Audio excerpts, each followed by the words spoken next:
I'll kick off then. First, to welcome everybody and thank you for joining us today. We're hoping to give you a good sense of our Executive MBA program here for those of you thinking about contemplating taking that journey with us from September this year. And so we hope to give you an introduction to the program, give you a flavour of what the experience is like, and to help me with that, I'm joined by a number of esteemed colleagues. One is Nuala Lonergan, who runs the program with me here in DCU.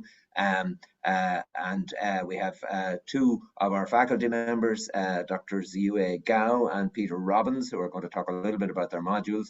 And we have two esteemed alumni, Maureen King, who graduated in 2018, and Paddy Andrews, who graduated 2023.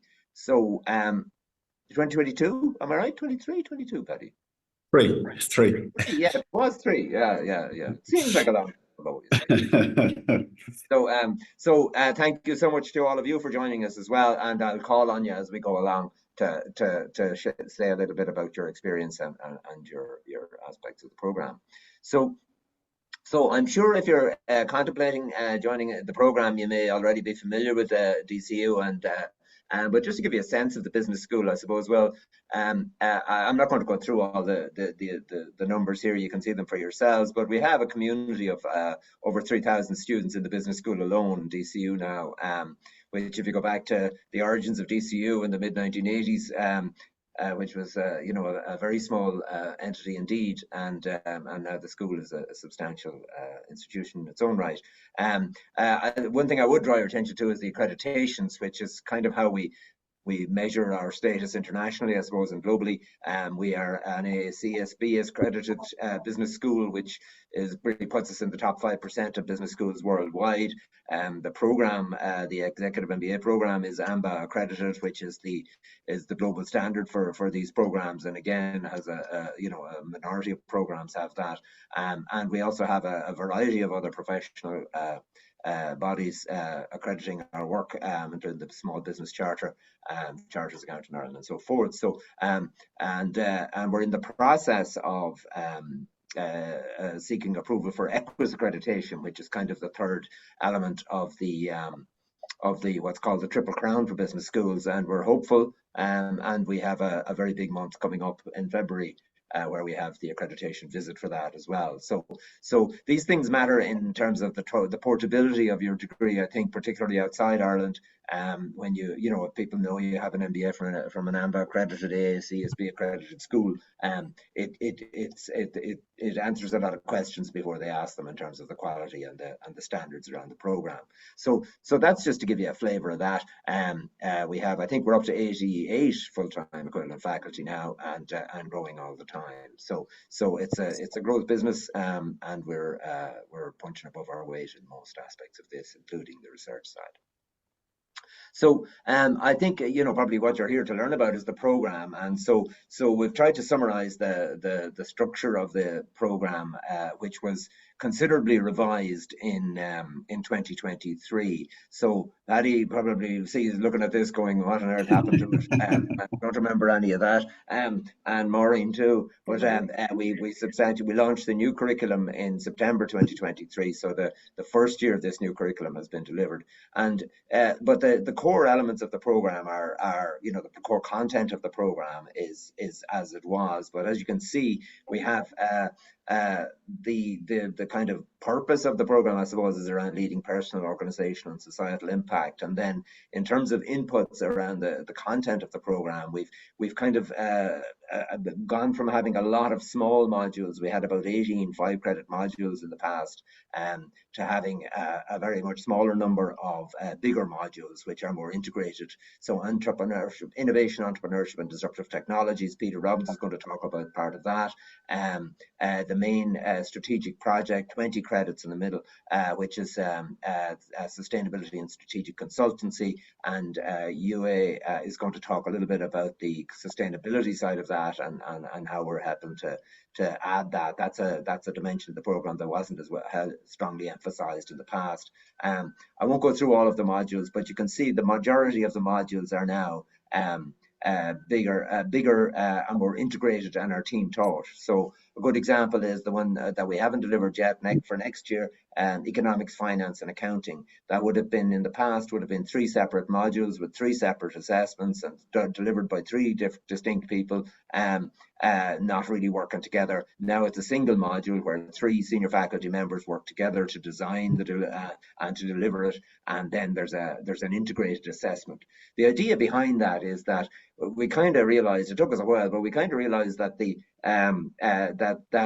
people who are in managerial positions and leadership positions in organizations don't really set out on a Monday and say, well, we're going to do economics today and we'll have a look at the accounting on Friday. They're integrated, they're applying all these things in an integrated way to solve problems in the organization and to grow their businesses. So we thought it would be a good idea to deliver it in that way as well, and to try and assess people's ability to apply these concepts to solve problems in organizations, rather than perhaps a more traditional academic kind of division of labor where we this is how we divide things up, but it's not how business does. So I'll talk a little bit more about the content of the program as we go along, but that's kind of the structure. There are 90 credits, and you can see there just how they're broken out in the reformulated, revamped curriculum. We're very excited about the new curriculum. The first years are in semester 2 of the new delivery, and so far we're very pleased with how it's going, and it's also a learning journey for us, of course. So that's the kind of continuous improvement aspect of it, and I'll answer questions about that later. I suppose just to talk about a couple of the key features of the revised curriculum. Team teaching is a feature of this now, which I think is distinctive for us. So we have, for instance, Peter is here. He's working with Professor Colin O'Gorman on the innovation and entrepreneurship module. They devise it together and they decide what's in it, and so you're not getting people double delivering the same content, and everybody knows what everybody else is doing. Similarly, with the sustainability and strategic consultancy project, UA is working with Professor Dr. John Lunham, who's manages the consultancy project side of it, and so that's all team taught and integrated assessment similarly, so that they work together to decide how to assess the learning from the integrated module, rather than kind of more siloed assessment of the separate aspects, separate underpinning academic parts of it, I suppose. There are no examinations now in the program. We managed to get rid of the last of them. I know Paddy would be devastated to hear that. A year too late, John. I know, too late, absolutely. Just a few months too late, Paddy. But we had, so we have no, so I think it is, and that's appropriate for really the type of people that are taking this program. They're post-experience managers. They're trying to learn things that they can apply in the organization. I don't feel, and we don't feel as an institution, that examinations are the most effective way to do that. And we also have moved to a kind of a hybrid delivery, which is about 30% of the lectures are delivered online. So 30% of the days, I'll go back to the schedule a little later, but this is to try and make the program more accessible for people who are unable to get to campus as often as they would like, one way or another. We still have stuck with the majority of delivery online, because the strong feedback from students and alumni is that where at all possible, they learn more in a face-to-face environment, and that's reflected in university policy across all our programs. Actually, that's a principle underpinning most delivery here. So, but we do have that it does make it a little easier for people who might say, I can't get there as often as I'd like to consider this option. So I'm going to hand over to one of our panelists now, Dr. Yue Gao, who teaches this very interesting and relatively new to us element of a sustainability dimension to the sustainability and strategic consultancy project. So Yue, if you don't mind, I'll hand to you. Well, I have your slides here, so yeah. Yeah, thank you, John. Thank you for the very interesting introduction. Yeah, welcome everybody to our information session. I do hope that you will enjoy the session, and then you will sign up to our EMBA program immediately after this session. We hope. My name, my name is Yu Gao, Associate Professor of Marketing at DCU Business School. I have over 15 years of research experience in the area of business leaders' personal values and how their values affect their decision making, such as CSR decisions, sustainability, strategy development, sustainability business practice. So this will be one of my hobby, okay, my research interest. I'm delighted to teach this module, and we were absolutely delighted to introduce this module to our EMBA program in September last year. No, sustainability is not something by choice. It's no longer our choice. I'm sure everybody knows at this stage that as a leader, we should embrace sustainability in everything, in every decision that every organization is going to make. So it's a part of an organization's DNA at this stage. Just give you some figures very quickly. For instance, in Ireland, among top 100 companies, 95 of those firms are reporting sustainability initiatives or performance in their financial reports. It has gone from 88% from 2020. And just look at globally, South Korea, literally 99% of their top 100 companies are reporting their sustainability initiatives or performance. And global, when we look at the average, 80% of global companies are now including sustainability elements in their financial reports. It's such an important element that investors are just looking at every their organization sustainability initiatives, ESG initiatives, and to decide whether they want to invest in the firm or not. So in short, it's no longer a choice. That's why it is very timely. We believe that we have this sustainability module in our EMBA program. John, if you don't mind to move to the next slide. Thank you. As I said, as a manager, you are very busy. You have a very busy life and you have a very busy work commitment.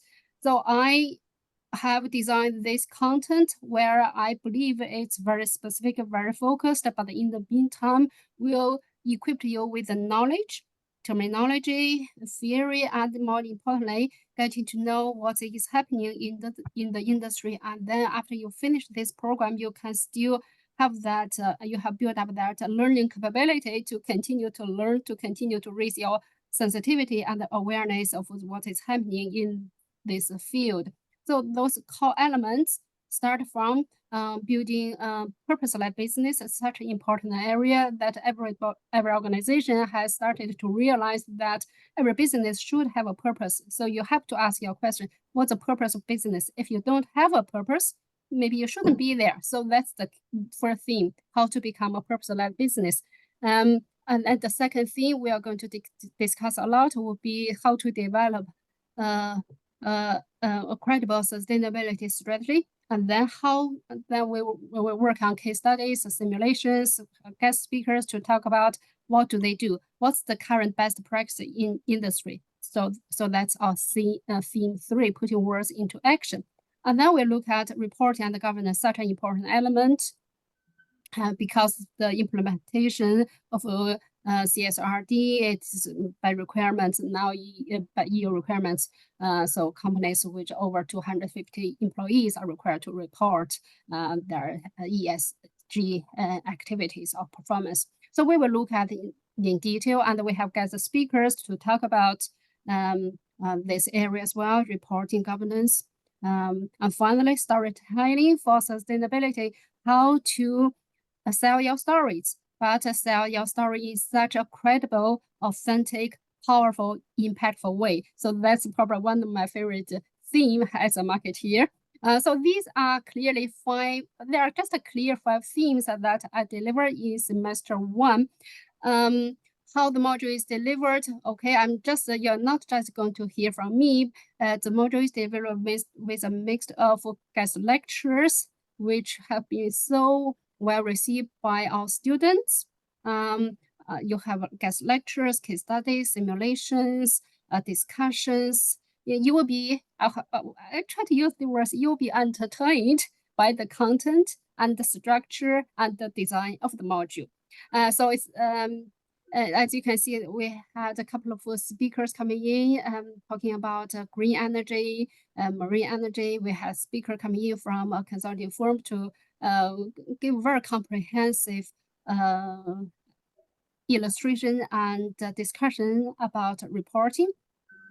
And one of our final session was the students showcase their, they designed the poster to showcase their sustainability strategy and implementation in their organization. As you can see from the red corner, that's the showcase day where everybody really found that was a very interesting, exciting session, because they can also learn from each other's display and interactions as well. And you can see some testimony from our students.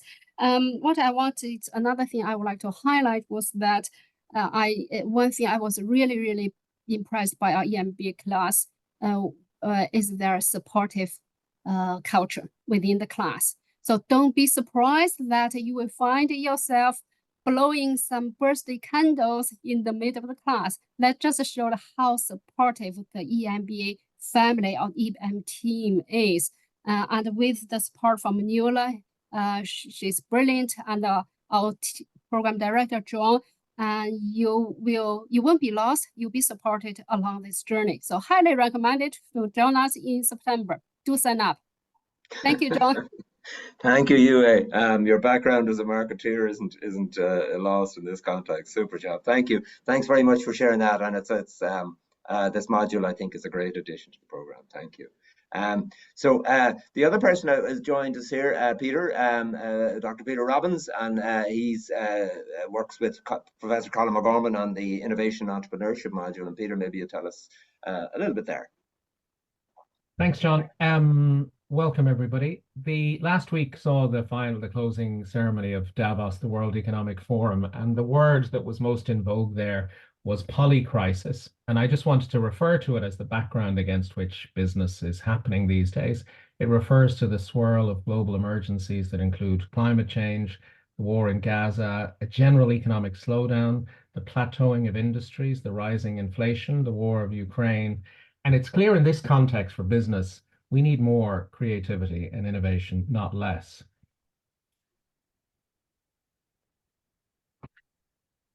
What we're finding, of course, is that organizations who continue to do the same thing and focus mainly on process innovation, doing the same thing only better, they find that existing patterns only go so far until they become exhausted or they fail to excite the market any longer. It's more challenging now than ever to break through the clutter and to penetrate consumer consciousness with your value proposition. That is, unless it's genuinely original, genuinely appealing, and highly differentiated. In terms of trust, Purdue Pharma, Elizabeth Holmes and Theranos, Sam Bankman-Fried's FTX, as well as scores of Irish social enterprise scandals, Boher, Aware, Rehab, they all combine to lower public trust in business. And on top of that, most exciting markets have plateaued. You're one behind me there, John, and are experiencing really hyper competition, red ocean levels of hyper competition. And these big global problems underline the fact that we need more creativity, more innovation, and it is innovation. You're still one behind me there. What will play the key role in solving problems and exploiting opportunities. Now, I just want to introduce you to the idea of wicked problems, because most business problems or issues or opportunities can be characterized as wicked problems, and they have some distinguishing factors. First one is, not only is there no obvious solution to wicked problems, but in fact, in most cases, it's very hard for people to coalesce on precisely what the problem actually is. Simple problems like a crossword or a Rubik's Cube have a stopping rule, but in a wicked problem, there is no stopping rule, and there are multiple, almost limitless opportunities for different types of action. Examples of wicked problems are problems like the refugee crisis or problems like the drug crisis in Dublin. But in general, and you can flick on to now, John, it's business and the pursuit of sustainable corporate growth within the envelope of the environment's capacity is a wicked problem. If you would go on to there, John. Yeah, exactly. Now, these sort of problems can't be solved. They can only be kind of unpacked and addressed. There is no silver bullet. They have to be tamed, and they need a different kind of thinking. So here are a number of different ways of thinking. In solving these problems and in innovating in business, you need to have it needs to be user-centered. You need to have a focus on systems thinking. It's obviously collaborative, and you need to work with multiple agencies. There has to be a level of comfort with ambiguity, that many outcomes may be possible until only one is possible, or you start with a jumble and a tangle of possibilities, and by prototyping and testing, you come through with one clear red thread of a solution. What we really need, if you go to the next one, is creative thinking. We need to think beyond the obvious and to look for higher ground in business and not for common ground. And that's the kind of creative thinking that's found in design thinking. And in my final slide, I'm just showing you Herbert Simon, the double Nobel laureate. Some people hesitate when they hear about design thinking, thinking that perhaps it's about visual communications or something, but it's essentially the thinking part that predominates, imagining better solutions for the problems that exist, thinking of better solutions, changing existing situations into preferred ones. Our MBA module, a really exciting 10-credit module that looks at innovation, entrepreneurship, disruptive innovation through the lens of design thinking. And we cover the A to Z of innovation, from the heartbeat of an idea through to the high street of a launch. Thank you, John.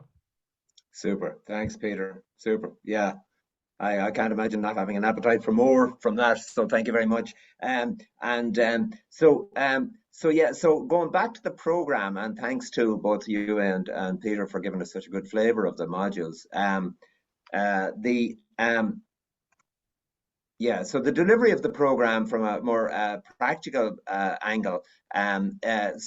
So this is a 2-year program. So it commences, well, it's less than 2 years really. It commences in September. So the next intake will be September 2024, and that program will conclude in June 2026. So it's somewhat a few months short of 2 years, but it's a 2-year commitment really. There are the class meets one evening per week on Thursdays from 2 to 9 p.m. So if you're thinking of taking this on, you really need to be able to make that commitment. And there are 3 or 4 Saturday workshops per semester. The other time commitment really is 2 enterprise engagement residential trips, one in year 1 and one in year 2. The one in year 1 is an overnight, currently actually happening this weekend, and the year 2 one is a week, a full week, 5-day at least overseas engagement visit. This year we're going in next month to New York. We'll be staying in Manhattan for 5 days, doing a whole series of company and institutional visits there. So those are the kind of time commitments involved. From a calendar point of view, the years comprised, the academic year is comprised of 2 12-week semesters, and that just gives you a flavor of that. I mentioned that the in the hybrid delivery now, as we describe it, 30% of those sessions will be held online. So if we do it in terms of the certain days are online, so it makes no sense to obviously to have one session online and another one face-to-face on the same day. So 30% over in the aggregate will be online over the course of the program. We mentioned continuous assessment rather than exams as an appropriate assessment for students of this type and a program of this type, and there's a mixture of individual and teams. The biggest team assignment is clearly the strategic consultancy one, which is a team-based 20-credit assignment or 15-credit assignment at the end. Students are assigned to teams at the start for at the induction workshop, and we do that based for you. So And I've mentioned the Sustainability and Strategic Consultancy Project. It is team-based, and that runs over the 2 years. Another module that also runs over the 2 years is the Personal and Ethical Leadership one, which I have mostly taught myself in recent years, and that is around personal and personal growth, career management, and so forth. A reflective journey, really, that we kind of a facilitated reflective journey, I suppose, is one way of describing it. But that starts on day one and concludes right at the end of the program with a reflective assignment. So in terms of what our USP is, I think, particularly when we talked a lot about this when we were undertaking the curriculum review, and I think there's I suppose this is one way to summarize it. The others might suggest others, but for me, the personal growth aspect of the program is really important. So if this isn't just about your work self, this is about you as a person. And the goal here is that on a personal growth side, you would emerge from the program with enhanced self-awareness, a greater personal agility, and that you have a real sense of where values and ethics and your career fit in the context of your wider life goals and your journey post MBA as well. From a professional knowledge point of view, we would, we will undertake that you will depart us with economics, good understanding of subjects, how economics, finance, technology, marketing, and operations management can be applied to help solve complex workplace problems. So you probably won't be able to lead a seminar on economics at your next company meeting, if you can't do that already, but you will be able to partake in a discussion about how the concepts discussed might be applied to the organization and to improve the performance of your organization. Durable skills, I think this is really important. This core skills, interpersonal communication.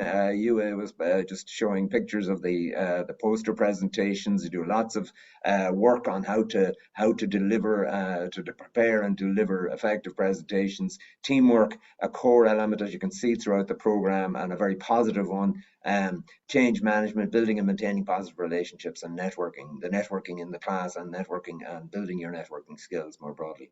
And the final part of the thing, this, I think that we hope will emerge. You will emerge with shifting mindsets around being more strategic in your mindset, being more sustainable in your mindset, have a growth mindset, more globalized, more digital, conscious of DEI and everything you're doing, and more innovative and entrepreneurial. And I think that to me summarizes what we're trying to create. And when we're looking at how we're doing things in the program, or what we're doing in the program, we're thinking about how what we're doing is contributing to these kind of outcomes. I think that's a distinctive competence as a program for us, and that's how we're continuing to try and improve the program in every way.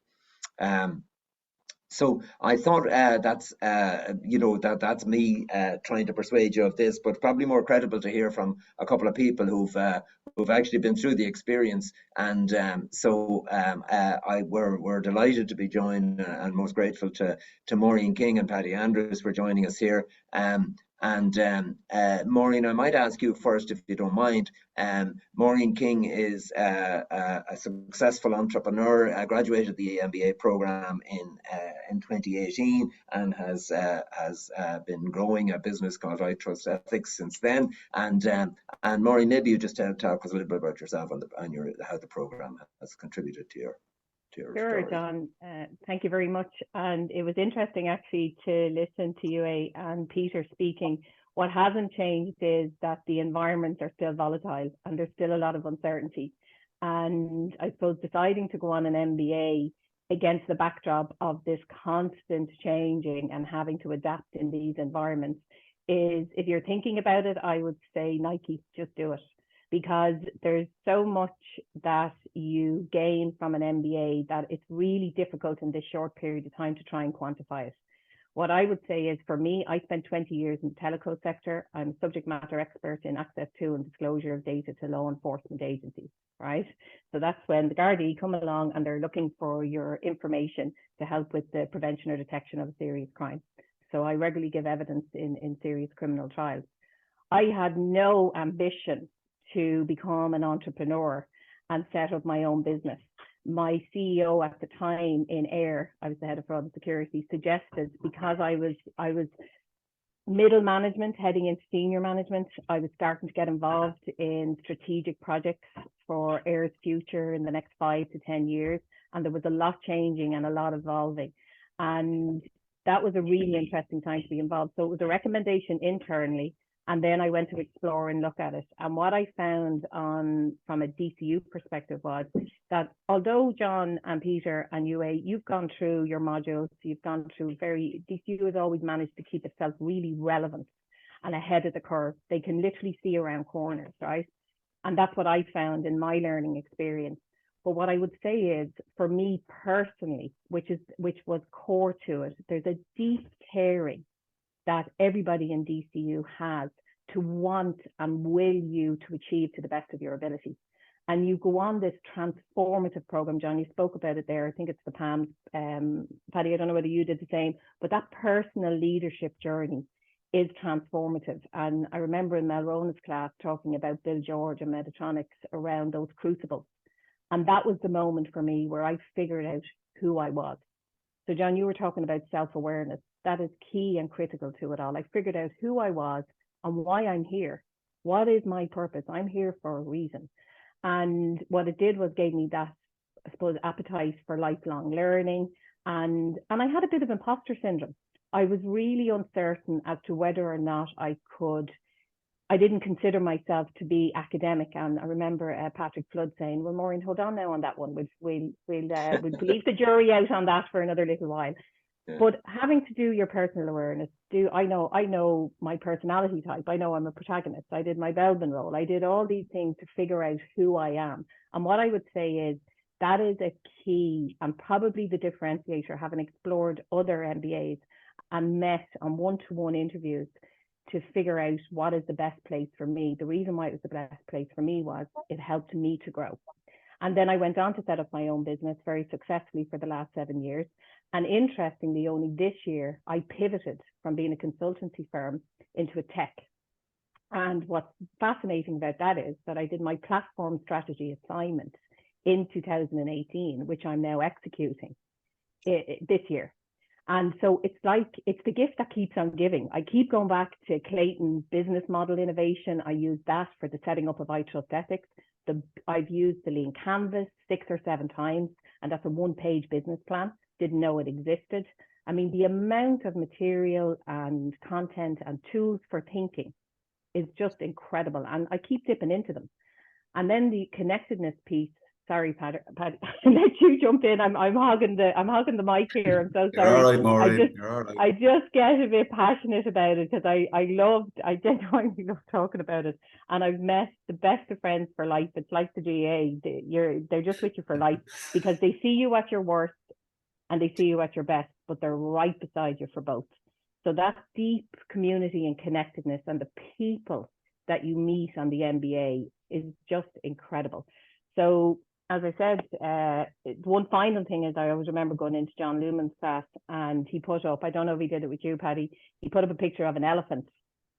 And nobody knew anybody. It was the first class and he was like, can you eat an elephant? And of course, some people are a little bit shy and then as you go through the course, then everybody becomes really confident and all the hands are up. And the truth of it was people didn't really know how to answer the question. But the whole idea of it was, of course you can. You just need to break it down chunk by chunk, right? And that's the thing about an MBA. You get the skill of being able to absorb a phenomenal amount of information and distill it down as to what's critically important for the strategic decisions that you need to make. And then you make the best of friends as well. So that's been my experience, John. That's fantastic. Thank you, Maureen. I wouldn't dream of trying to add anything to that. Thank you. Paddy, you'll have to try though. So I should have went on before, Maureen. No, listen. Thanks a million for asking me. Delighted to come on and promote what was for me certainly. I graduated last summer. It was an incredible couple of years in DCU, and the funny thing, John, it's great to see. Even since I graduated in 2023, the program itself has evolved, and you guys as a faculty and DCU as a university are looking at ways to improve this.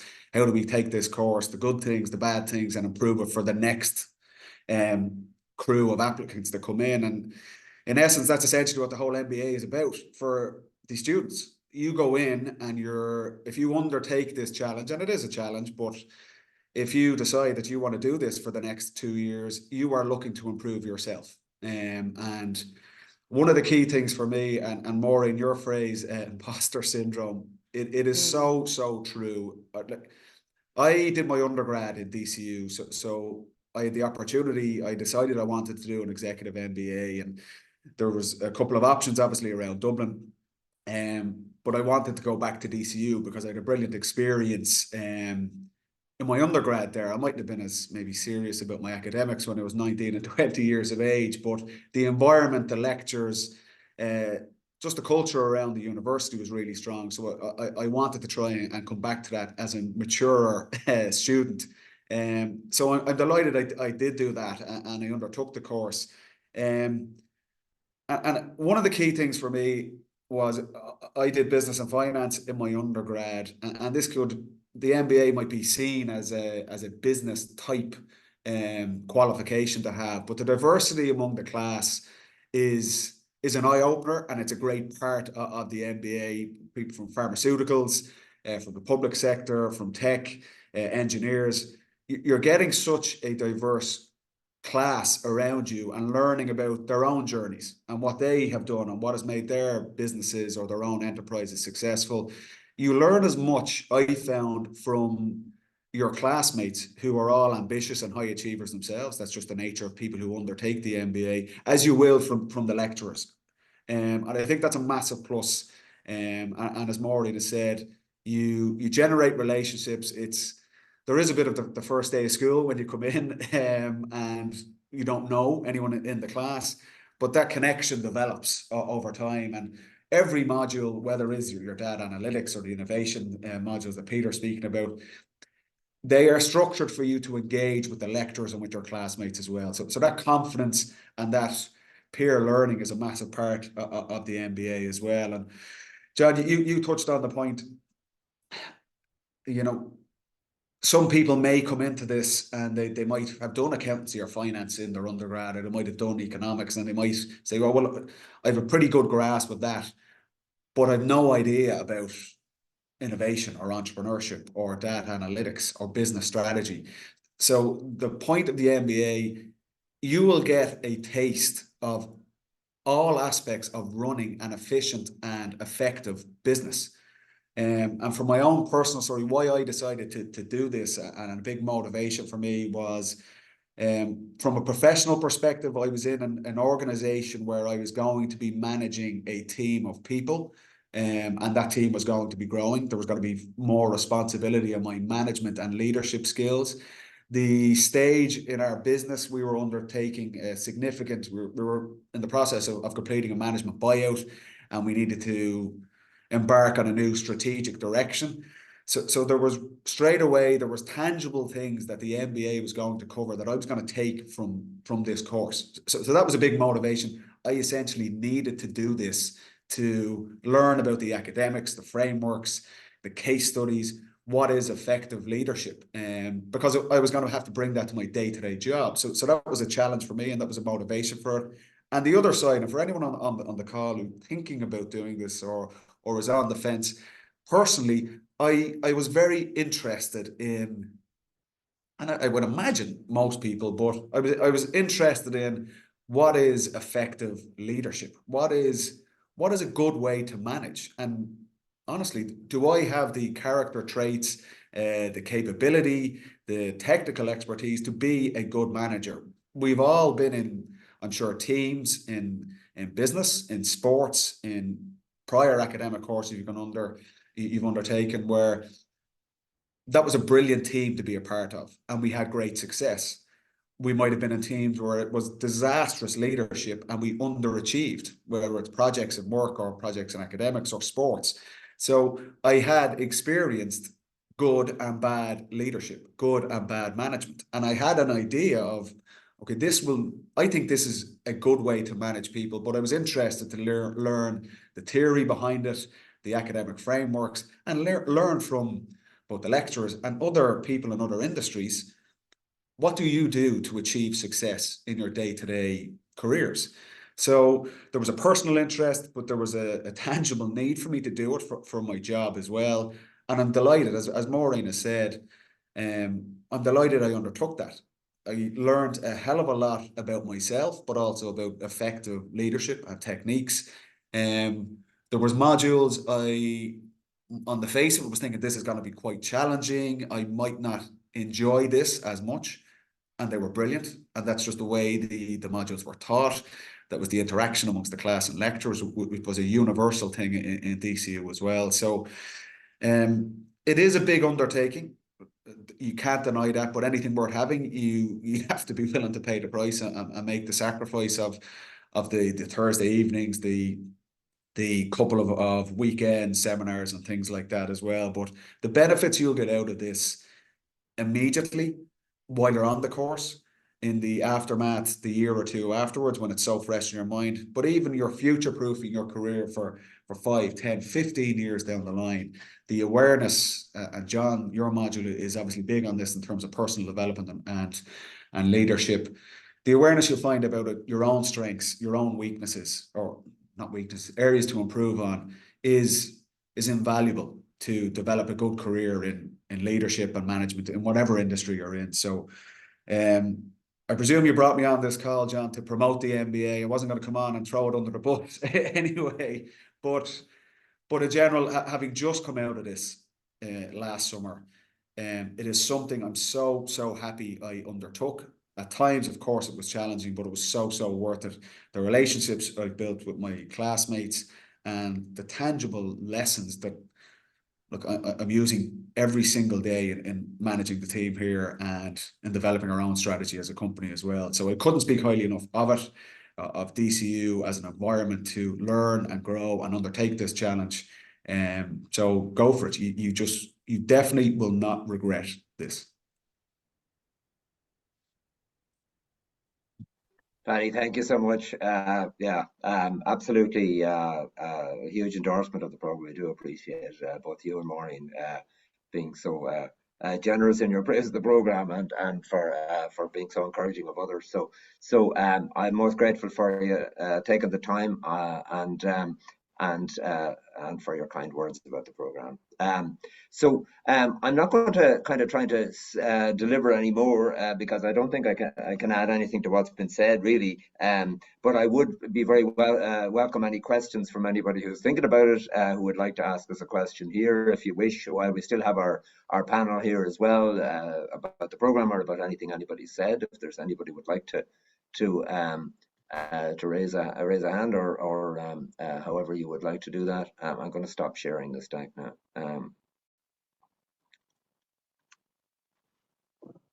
It's difficult after being in listening mode for so long, I think,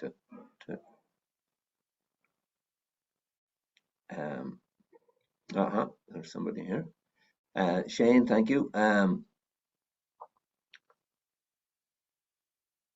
Yeah, it's about so Shane's question is around the level of professional experience. Would be better placed to gain some professional experience prior to enrolling in the MBA. Well, just in terms of the program criteria around that, the minimum is kind of 3 years. If you were 5 years, the average is about somewhere between 10 and 14 years on our program. But we do have that is an average, and we do have a range. I think in the first year program now, I'd say the minimum is about 5 years. And then that extends up to, I won't embarrass anybody by saying what the longest level of experience is, but yeah, so it is relatively early to be doing it. It depends on the context, what you're trying to do with it, what you're hoping to get from it, and what your background is. So I don't kind of have a formulaic response, but if you're thinking about it and you want to discuss it, you have to have a call with you to have a chat around it before you go through the process of applying. Anybody want to add anything to that in terms of whether it's early or Maureen or Paddy, would you think it's a little early or not? No, I'd agree. Yeah, sorry. Sorry, Maureen, go on. No, you shoot. You were in first.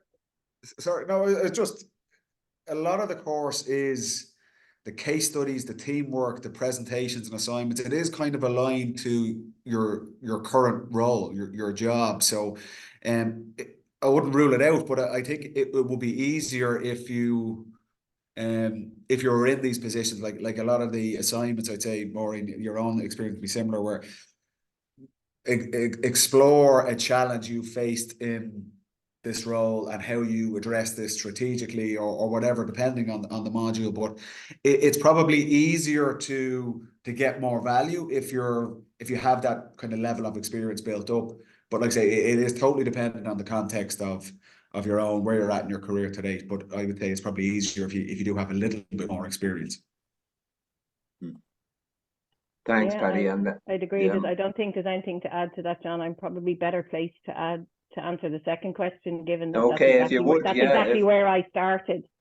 So Reg, I actually, during the MBA, formed my own company, and I was a one person company at that stage. So I would say absolutely. And the huge advantage of that is that every single assignment or task that you do, you can orientate it towards the development and growth of your own organization and own company, as well as developing yourself personally. So it's actually primed for that, particularly the innovation module and the strategy ones, where you're learning about those strategic choices and then how you're going to execute them. And then on the innovation side, you're doing, as I mentioned earlier, now I don't know whether it's still the case now, Peter, whether you're doing Lean Canvas or any of those, but the business modeling and really deeply understanding what is a business model, right? The value proposition. And so I would say actually it would be challenging, but learn to say no to the things that are not important and take it on. Yeah, absolutely. Yeah. It's transformative. It really helped me in developing and growing my business. Yeah.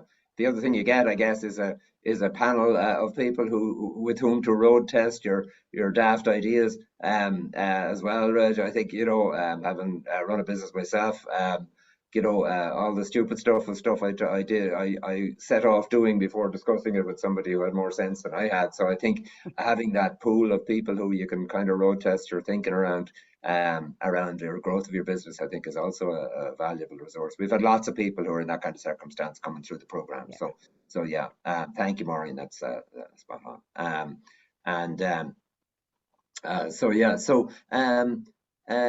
Any other questions? Nuala, have I left anything out that I should have mentioned, or no? I don't think so. Just I suppose to contact us if you want to follow up afterwards, if you think of something afterwards. Yes, absolutely. So I'm very happy. My email address is there if you'd like to get in touch with me directly, or there's the MBA at DCU email that comes into Nuala and myself as well. We're very happy to have an informal chat. It's a big commitment, so we have lots of people who kind of like to discuss it before they go through the process of formal application. So if you'd like to have a chat, just get in touch and we'll set that up with you. Any other comments or questions before we go? No, so I just, I'm conscious of the time. I appreciate very much, and thanks again to our panels this afternoon, to our alumni, Maureen and Paddy, who honestly I didn't coach or tutor for their input. Look, if I had, I couldn't have done better. So thank you for that, and indeed to UA and Peter as well. I think you gave us a great flavour of the kind of energy and excitement that goes into the learning experience. Thanks to Louise for facilitating this online, and to Nuala, of course, for her endless work in making all this happen. So hope to hear from some of you soon. Looking forward to seeing applications and to seeing our colleagues and friends in the not too distant future as well. Thanks very much. I think we'll stop it there, and wish you all a pleasant rest of your day.